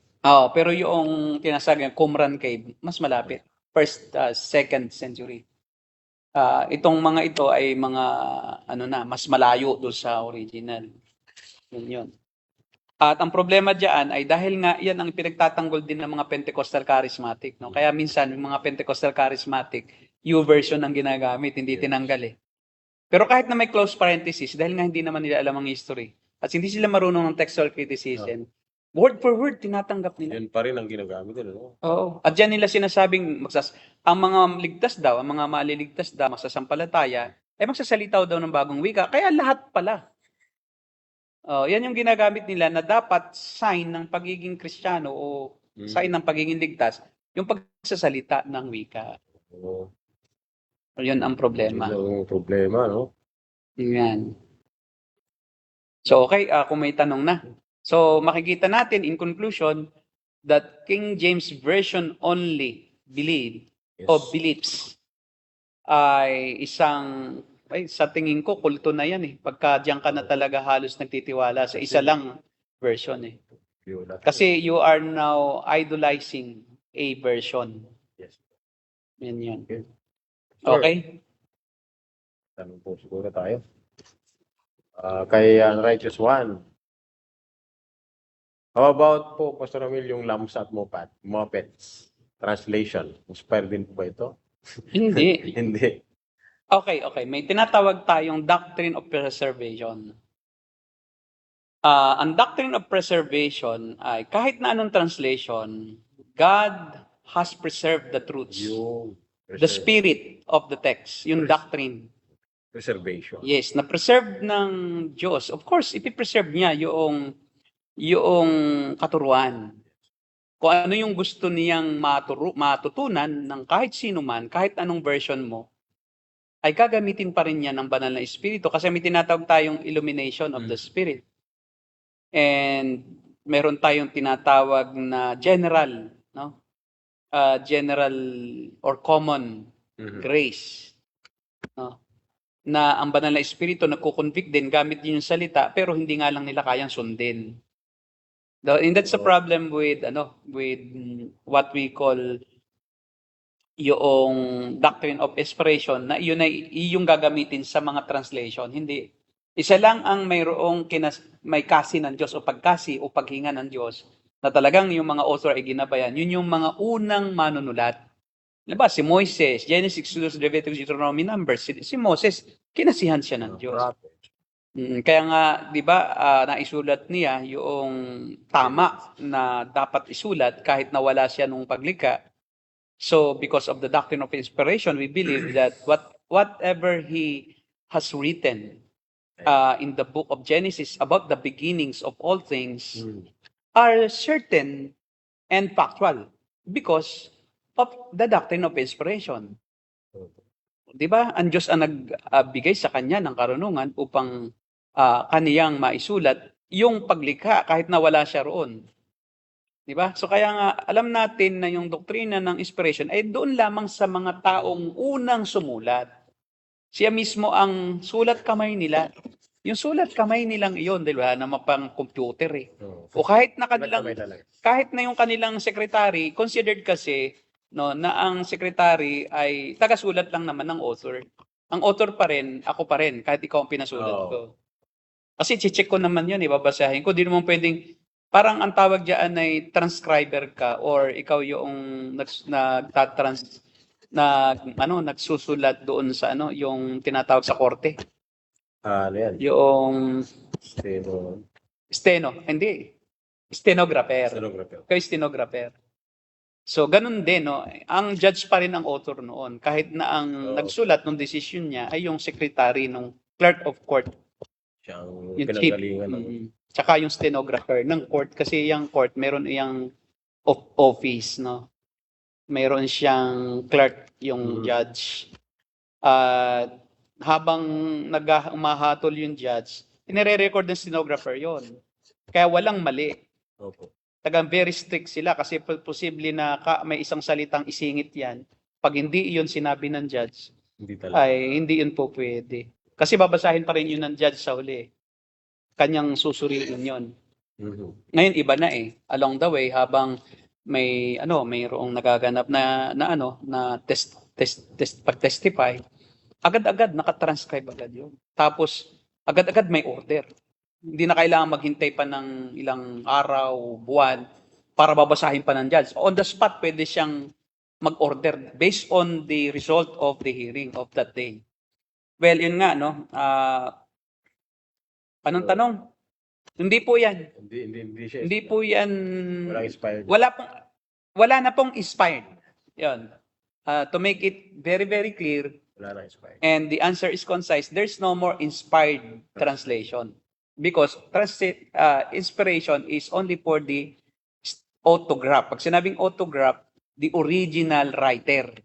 The writing of the original writer. Aramaic, hindi po. Mali po yun. Peshitta, Aramaic, hindi po. Hindi po Aramaic ang original na translation.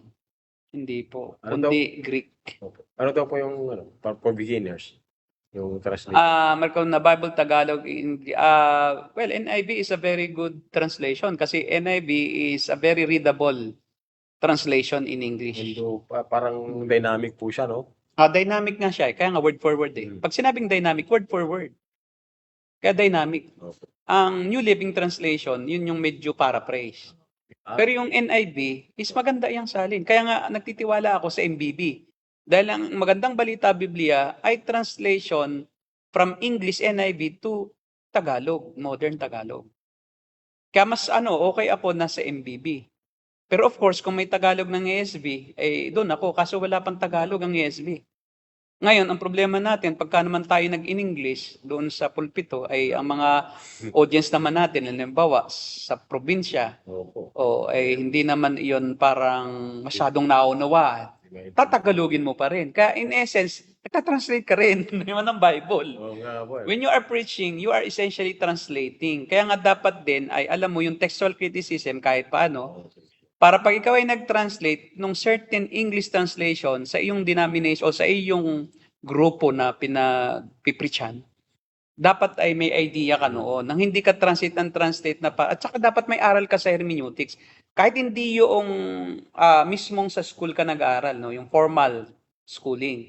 Pag mayroong kang tutor, parang si Gamaliel, no? Na, ito, marunong itong aking, nagdi-disciple sa akin. Para ka na rin namang nag-aaral sa seminary. Kasi ganun din naman yun eh. Informal nga lang. Kasi kasakasama ka lang. Kaya di ba meron tayong nagiging pastor na dahilan sa senior pastor, hindi naman nag-aaral ng pastor, pero nakita na ng senior pastor na nakuha na lahat yung kanyang kaalaman eh. So kaya lang hindi siya pwedeng lumabas doon sa church dahil hindi siya recognized sa ibang church kasi hindi naman siya formally nag-aral. Kaya mas maganda rin yung formal ka nag-aral, pwede ka ring lumabas ng ibang church. And you can be considered as a scholar talaga kung ikay nag-doctorate at nakagawa ka ng dissertation. So kahit paano sa iyong denomination, ito talaga legit ito na nag-aaral. Okay? So, meron pa, bro?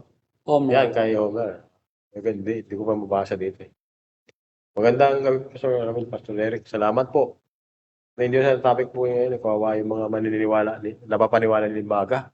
Kung pwede din po, pag-expose din yung tungkol sa teaching ng reform na regeneration precedes faith ay biblically wrong po, no?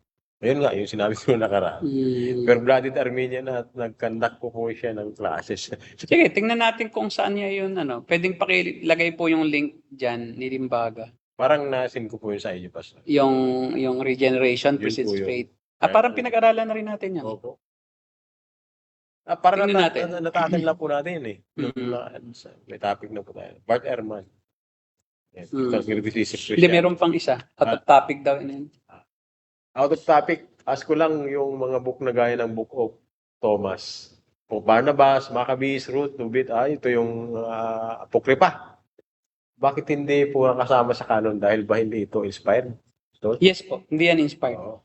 Unang-una, pag sinabi nating inspiration of the scriptures, ay sinasabi natin na sila ay sinulat talaga ng mga taong malapit sa kay Jesus. At saka talagang yung identity nila is sila ay either patriarka o ninuno ng bansang Israel or leader o isang influencer sa Israel o isang prophet o hari. Sila lang naman ang pwedeng pasulatin ng Diyos na inspired. Ang problema kasi dito sa mga itong Deuterocanonical books, nasulat ang mga librong ito during the time noong tinatawag ng 400 silent years. Yung 400 taon na sa pagitan ng Malakiyas at sa aklat ni Mateo ay walang nag-claim na kahit sinong Israelita o kahit na sino mang tao na kinausap siya ng Diyos. Silent ang Diyos. Pero may mga taong matatalino, mga Hebreo na matatalino, na sila'y sumulat ng mga aklat nila na hindi naman nila sinabing ito'y bahagi ng kasulatan. Karamihan sa kanila ay mystical, or galing lang talaga sa kanilang sariling haka-haka. Hindi sila kinasihan ng Diyos Kaya nga hindi sila nakapasa yung mga aklat na yan. Hindi nakapasa sa canon of the scriptures. Noong i-compile na ang New Testament ay ang mga scholars ng Bible, at especially itong mga reform, ay hindi sila talaga naniniwala na yung kanilang sinulat ay talagang salita ng Diyos. Bakit? Ang isa sa mga pamantayan na ang isang aklat ay kasama sa kinasihan ng Diyos, hindi niya kukontrahin yung mga katuruan ng iba pang nakasama na sa aklat. Ang kaso, kumukontra itong mga turo nito. Halimbawa, yung Bell at ang Dragon. Mythical nga yung dragon Paano mo isasama? Wala ka naman dragon tapos, ikalawa, mythical animal nga yun. Ikalawa, halimbawa, yung pagdadasal sa patay sa kay Macabeo. Sa aklat ni Macabeo na yung mga patay pinagdarasal. Diba? So, wala naman sa Bible. At saka, sa Leviticus, Deuteronomy, lalo na sa tinatawag natin na sa aklat ng mga saserdote, no? Opo. Leviticus, ay bawal ang magdasal sa patay. Yun ang tawag doon necromancy, no? Ang bawal makipag-usap sa patay. O di ba? Bawal na ipanalangin ang mga patay at bawal dumalangin sa mga patay. Ngayon, itong Deuterocanonical books ang sumusuporta sa ilang mga practices ng Roman Catholic Church, gaya ng pagdadasal sa patay. Kaya ang ginagawa ng mga Romano Katoliko, isinisingit nila yung Deuterocanonical books in between Old Testament at New Testament. 39-27. Dapat 66 books lang. So may dagdag sila. Kaya pag sila ay, ang kapal ng Bible nila. Kaya pag sila ay nagturo, sabi nila, nasa Bible din yan, no? Basahin natin doon sa Maccabees. Di ba? Saka may mga factual errors doon eh. May mythology, may factual errors, may historical errors. Kaya nga hindi papasa siya doon sa pamantayan o measuring rod. Yun ang ibig sabihin ng canon eh. Yes. Measuring rod. So, On how scholars would include a certain book authored by somebody to the books that are united in proclaiming about Jesus Christ. Of course, kasi lahat ng libro ng Old and New referring to the Lord Jesus Christ. Yung Old Testament, they are looking forward to the coming Messiah. Ang New Testament naman, they are looking back in history to the Messiah that has come and that will be coming, who will be coming again. Revelation. Okay? Ano pa? malapit na tayo. Last, po, Pastor? May Kay 30 Modest- minutes ba daw eh? Kay Modesto. Ethiopian Bible, yes. Ethiopian Bible is also important but still, dahil nga po, ang Ethiopian Bible ay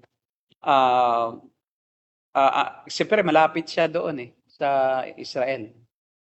No, Alexandria, Egypt, Ethiopia. Kasi ang Ethiopia ay nasa Africa, di ba? So, mas yung influx ng Bible narratives ay mas malapit itong Ethiopia. Kaya 'di ba may mga yung Ethiopian Alexandria, no? eunuch dumalaw nga sa Israel noon yung Ethiopian eunuch ng Kandase, no, sa Ethiopia. So at sabi nga ng mga Bible scholars ay isa ito sa mga earliest tawag doon, evangelists. Nagpabaptize pa nga yun di ba? So, at saka, yung mga Ethiopian, ang tawag dyan, Coptic. Saka sa Egypt din, no, malapit. Sa Egypt yung Coptic Christians. Yung mga laborer na pinugutan ng ulo, na pinapadenounce ang Christian faith nila, hindi sila nag-denounce. So, matitibay yung mga yan. Well, of course, lahat naman ng translation ng Bible ay importante kasi pwede nating sabihin na pinahintulutan nga ng Diyos yan, di ba? Kaya, yan. Ano pa? Ano po sabi ni Modesto Lawas? Anong version po yung dapat basahin? Pinakamalapit sa 100. Ano ang pinakamalapit? ESV, pinakamaganda po ngayon. English Standard Version, at saka po Kasi, New American Standard Version of the Bible. MBB pa rin ako dahil wala namang ibang translation na mas malapit talaga sa eclectic methodology ng textual criticism. So doon pa rin ako sa MBB kasi walang available kasi the problem. At yung U version, kaso yung U version may pagkaano pa rin medyo ano na. Hindi, ang U version is Tagalog din naman yan na maayos. Pero syempre ay parang may pagka King James Makikita mo yung kaya ako na diyan dun sa Siloe. Siloam nga pala yung pool sa Jerusalem. Siloam yun. Bethesda is Bethsaida, Bethsaida. Bitsata yung kanya Bethsata. So Bethesda. galing sa King James yun translation So mas ako sa MBB. Ngayon yung tinatawag natin na Pinoy version ngayon ay you can read but you just also need to consult MBB if you want Tagalog. So kung mayroon kang time to compare, mas tama o mas accurate yung MBB translation kaysa doon sa Pinoy version, doon sa original. Kasi bagamat galing daw 'yan sa combined daw ng mga Greek, ng mga Wala na ako roon. Ang ano lang doon is, bakit nyo tinranslate sa isang colloquial na Oo nga po. meaning, na word, na wala yung original meaning eh. Pero still, no, ang sinasabi natin, hindi ano yon, hindi hadlang iyon para hindi gamitin ng Diyos. Kasi kahit nga kulto ang translation eh. O kahit nga yung George Lamsa eh, 'di ba sa ano 'yan, Iglesia ni Cristo 'yan na armas nila 'yan eh. Kahit yung New World Translation. Oo, ng Jehovah's Witness. So, pwede naman gamitin ng Diyos ang kahit anong translation dahil pineserve nga ng Diyos yung doctrine eh. Pineserve niya. So kahit anong translation pa yan, yung spirit of the letters, yung doctrinal element ng mga salita ng Diyos na kahit binago-bago ninyo iyan, Andun ang pa rin. banal na espiritu pa rin ang siyang magko-conduct ng ng proseso ng pagbabagong nilalang. Yes. Upang kahit na anong translation pa man iyan, ay kung may mabanggit yan na katotohanan, na Andun doctrinally pa rin. accurate, na doon pa rin. Kaya nga may nagiging Kristiyano pa rin sa grupo ni Kibuloy, sa grupo ng Roman Catholic, sa grupo ng Protestante, no, sa grupo ng mga kulto. May nagiging Kristiyanong totoo pa rin. Kasi nga, hindi po hadlang yung translation eh. Kaya sa atin, we are very, very open, not close-minded when it comes to translation. Kaya nung una, Pinoy version, yung bago, di ba? Medyo nag-negative ako noon. Pero hindi ko sinabing, hindi nyo dapat basahin. Ang sinasabi ko ay, i-compare nyo kung mambabasa ka at kung ikay yung Generation Z, i-compare mo din dun sa Magandang Balita Biblia. Dahil we don't need another translation dahil ang ganda ng Magandang Balita Biblia eh. Tama. Ano na nga siya, napakalinaw intindihin eh. Malinaw naman kahit sa generation ngayon. Oo, malinaw pa rin yun, pero hindi nyo kailangan baboy. Sa totoo lang, no, parang, alam mo yung Pinoy baboy translation? Diba? Parang binaboy na yung mga salita na parang inangkop mo dun sa utak ng mga Reverence. napakalayo. Walang reverence. Walang reverence. So yun po, Revelations 1:8. In Revelation 1:8, Text to certain. ano ba yung Revelation 1:8? Yung ano yun, kung ang Alpha at Omega at siyang namatay. Ay, ibig sabihin, dinagdag din lang yun. Kung wala talaga sa, sa original. Di ba? 8. Pakibasa nga Ang dyan. Alpha at ang Omega, sabi ng Panginoon. Na siya ngayon at ang nakaraan, ang darating, ang mga pangyayari sa lahat. Nandyan naman eh. Wala namang close parenthesis eh. So, anong ibig sabihin? Nakita natin to Anong ibig sabihin ni Brother Gene? Sabi. Anong ginawa? Wala namang ginawa ang Textus Receptus doon eh. Naroon talaga siya eh. Oto. Okay, pakibasa. Revelation 1:8, ano po ang masasabi niyo, Pastor, To everyone. ng Textus Receptus? Tingnan mo nga sa King James Version, yung Revelation 1:8. Kasi yan yung galing sa King James Version. Textus Receptus. Sa English. Yan. Tingnan natin kung anong ginawa nila dyan. Kung anong ginawa nila sa verse 8. I am the Alpha and Omega, the beginning and the ending, said the Lord. Which is, wala namang Wala nakikita namang- tayong major change eh. Wala naman. Baka ibang verse. Ibang version siya. Oo. Kaya yan lang, red letter King James Version. Yan. Ibig sabihin, yung mga yung mga salita ni Jesus, ginagawa nilang pula para madaling makita. Yes. Wala akong makitang defect kasi halos okay naman ang translation. Opo. Galing kasi sa Textus Receptus yun, yung James. James, yung Revelation 1:8 sa King James Version. Okay, Modesto? Okay, Jinda, is untraced word na reference lang. Dapat ang paliwanag galing sa grammar ng original kasi yun. Yes, so pwede. Kaya nga mas maganda na gamitin natin yung ESV kasi pinakamalapit sa grammar ng original yun. Dynamic kasi siya eh.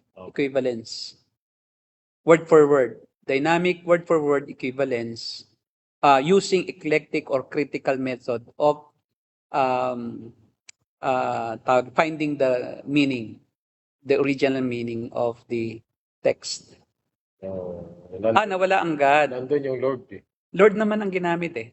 Wala namang problema dun. Set the Lord. Kasi alam nyo, Yung the Almighty. walang Almighty God. Almighty lang. Parang, Come the Almighty. Oo nga, no? Nasa Almighty yung King James Version, di ba? May Almighty ang King James Version. Wala yata po. Hindi, yun yung King James Version, yung binasa natin eh. Opo. Oh. Mayroon nga. Oh. So sa NIV meron ba? Tingnan natin. Kasi yung thoughts naman patungkol sa Panginoong Jesucristo, and then sa iba namang text sa Revelation, sinabi din naman niya na Almighty din siya eh. Sige, pakibasa. Sa NIV natin. Kasi magandang makita niyan. Yan tinatawag nating textual criticism ngayon. By criticizing the text. Tingnan natin. Anong sinabi sa NIV?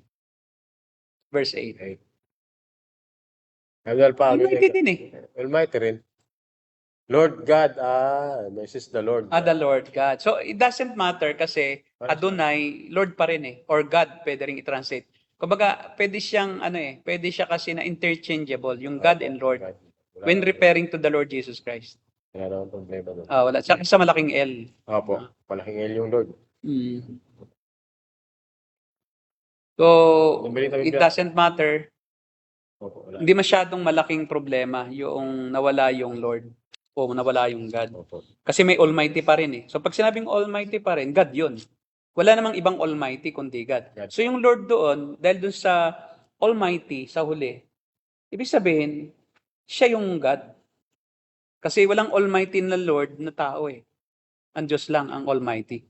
Ibig sabihin ng Almighty kasi is makapangyarihan sa lahat. Pag sinabing mighty, makapangyarihan lang. Pag sinabing Almighty, makapangyarihan sa lahat. Diyos pa rin yan. Diyos pa rin talaga Diyos, yan. Theos. Yes, no problem yan. We are not privy doon sa basta there's the word Almighty. Hindi naman nawala yung pinakang Yung pinaka-essence, no? Kasi nga Diyos yan. okay ang Textus Receptus. Pag sinabi mong anong ginawa ng Textus Receptus, okay naman. Kasi okay din naman sa approve naman tayo doon sa King James Version na yun. Opo, hindi namin inaano yung King James Version. Okay nga po yung King James Version mas sa totoo lang maganda nga yung may Lord God siya Kaya ang may problema kung yung kung ang tingin mo dapat mayroong God, di lahat ng ibang salin, no? ASB, I would say that this is the most accurate. Opo. Lord God, walang problema tayo diyan. Tama ang Textus Receptus. Okay. Siguro. Wala na ba? Walang ano pa? Bisaya, magkaiba ba sila? Parehas lang. Bisaya lang po yung isa. Bisaya lang. Maayong balita ay Magandang balita. translation po 'yon from magandang balita. Opo. I would suppose, no? Yes po. Na translation siya from magandang balita, and magandang balita came from NIV. Yung international version of the Bible. Okay? Paalam na tayo dahil sumobra po tayo at baka tayo biglang mawala sa ere. Sige po, at tayo po ay magbabalik sa Webes, no? Patuloy po kayo sa sumabaybay at maraming Continue po natin yan, sagutin natin pa yung ibang mga tanong na mas malalim sa susunod natin na podcast. Ito po ang The Narrow Gate, and we are the Cult Busters. God bless you all.